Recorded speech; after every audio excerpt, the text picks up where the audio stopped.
changed to have the game be a one-man driving game and added obstacles to limit survival. We also noticed the power-ups would be taken by the characters, but not when the characters were in the buggy. To fix this issue, we removed all the power-ups and made the buggy the player character before adding the power-ups again.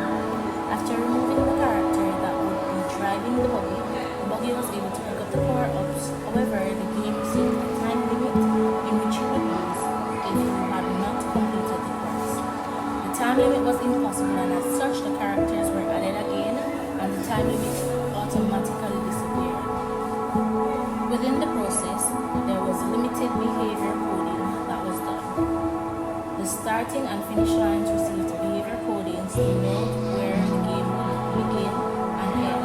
The character specs were lowered and the buggy specs were heightened, as we realized that the higher they were, the more complicated it was to manage the vehicle, which added a bit more difficulty to the game. The racing aspect of the game was created to move away from the battle royale core of the application. However, the survival aspect of the game was created based on problems and solutions.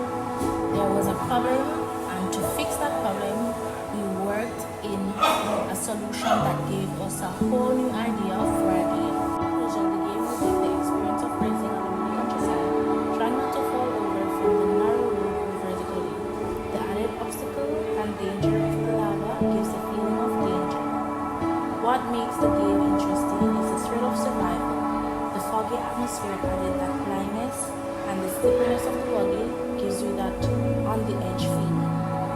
If time permitted, you would figure out how to program a race with two other characters, adding to the foggy atmosphere added that blindness, and the sliperiness of the buggy gives you that on-the-edge feeling.